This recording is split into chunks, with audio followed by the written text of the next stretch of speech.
In today's episode, we're completing the black wall storage unit that also works great as a functional backdrop for the table saw scenery. Boom!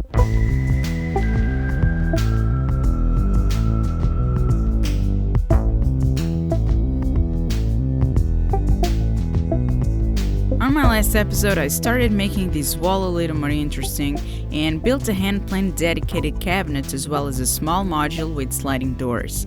Now I'm building this cabinet on the left and this cabinet on the top. I wanted to continue this project with the premise of not spending any or very little money on it, so I used a bunch of scrap MDF and eucalyptus plywood that I had laying around. I'm also not too concerned about the looks since this is a shop project and in the end it will be painted black, so mixing the two materials was totally okay for this one. I started by cutting most of the pieces to size at the table saw after consulting the SketchUp drawing I made previously.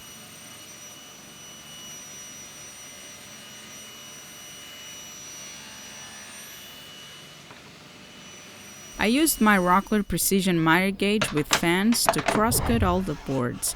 You will see me using a bunch of Rockler tools that have become essential for my workflow. I will leave the links to all the tools and accessories used in this video down in the description. I could start by establishing a straight edge on one side and cut them perfectly square to length. The first cabinet that I'm building has a recessed area to receive a picture frame and give the whole piece a distinctive design. So I marked the depth of that section using a side panel on both the top and bottom panels. I could then trace a line where the sharp transition will be made and identify the waist. I went ahead cutting this part off using the table saw and I rose the blade to the max height. This is important to reduce the radius of the cut as much as possible. If you want a clean cut, don't forget to stop a little before the line and then finish up the cut with a handsaw or jigsaw or the bandsaw.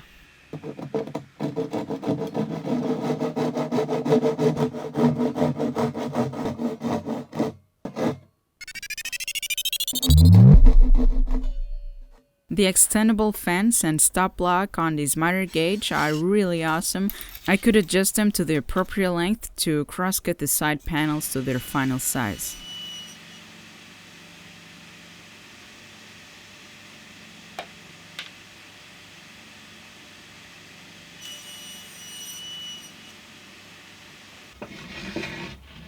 To secure the pieces on each corner and make sure that they align perfectly, I grabbed one of my corner clamps. It is very convenient to use because it makes things so much easier for me.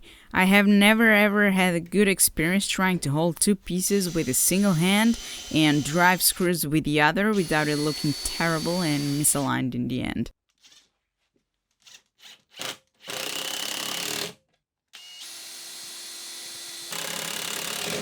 I wasn't too concerned about having screws visible since this is a shop project and I will rarely notice them.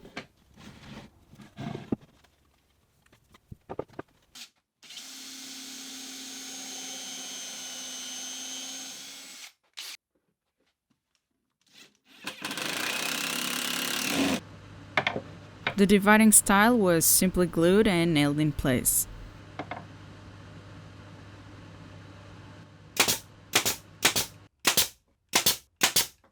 I can now connect a back stretcher to give it some more strength, and I did that with screws again.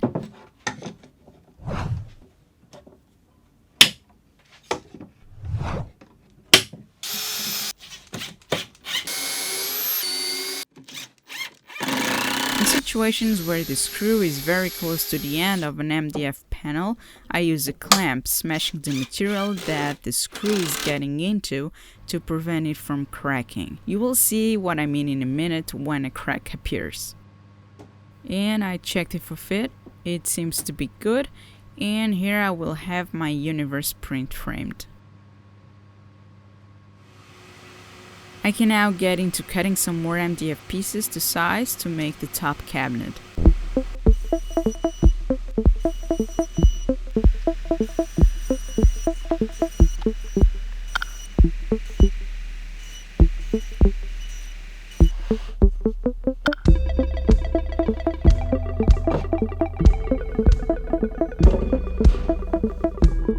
procedure was pretty much the same.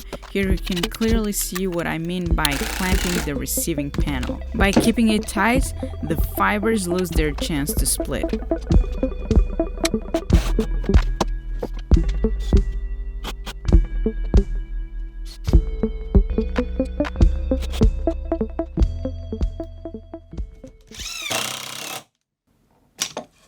This happens many times with cheap regular brown MDF, and in this situation it did even happen when drilling.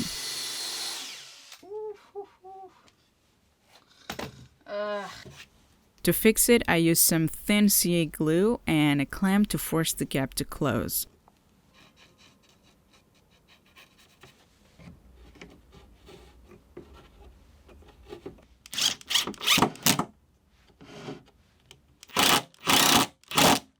I kept the clamp in there for 30 minutes or so to allow the glue to fully set.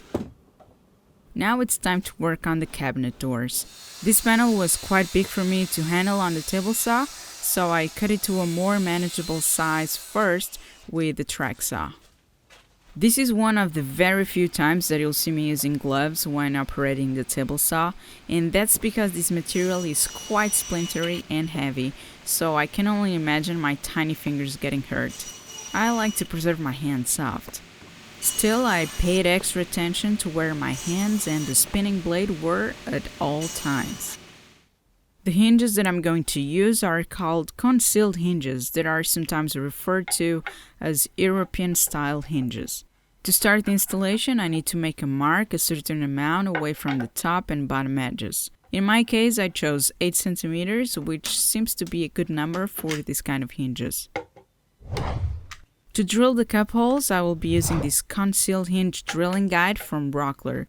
To set it in place, I just need to align the pencil line with the center line on the jig and clamp it.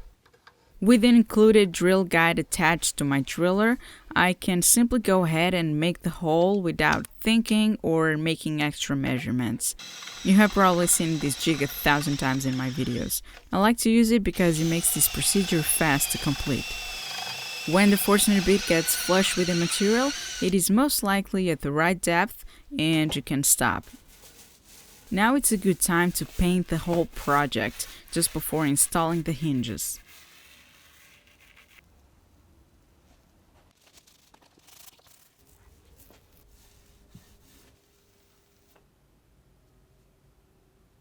The paint did hide the pencil line, so I marked them again because they will come in handy soon. These soft close bloom motion hinges came from Rockler, as well as the self-centering drill bit.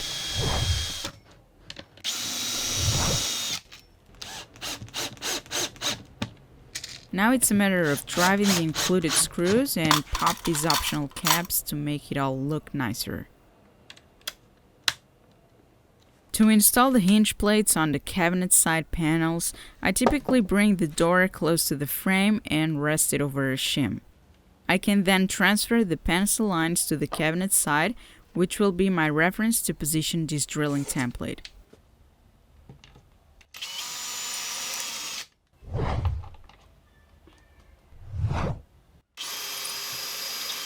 Having all these jigs and templates makes the hinge installation a breeze and free of complications. The hinge arm snaps into place, and I can also add an optional cap to cover the adjustment screws. But I recommend you to do it only after the door installation is done in the final place. You will certainly need to make some adjustments to make sure the gaps between the doors look nice and straight.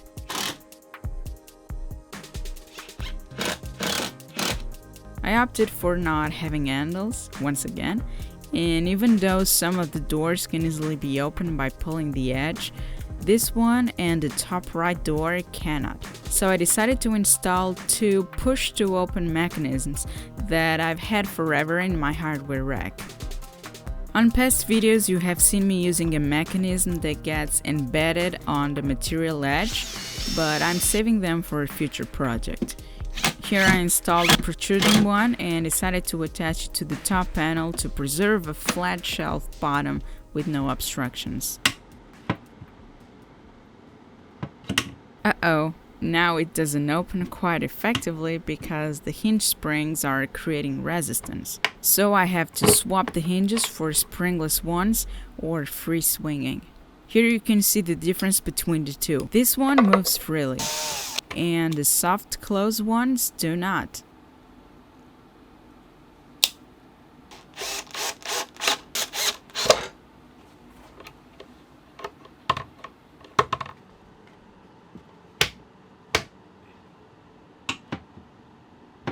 Huge difference.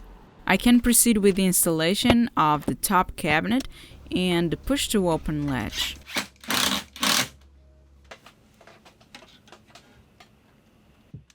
It requires you to attach a metal washer to the door that will be pulled by the magnet in the mechanism so that the door stays closed.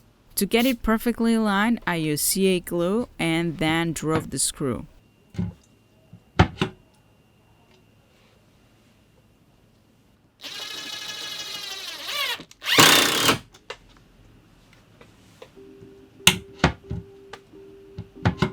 Now I just need to make some final touches and finally hang the inspirational print. By the way, if you want to get one, I still have a few available on my online shop.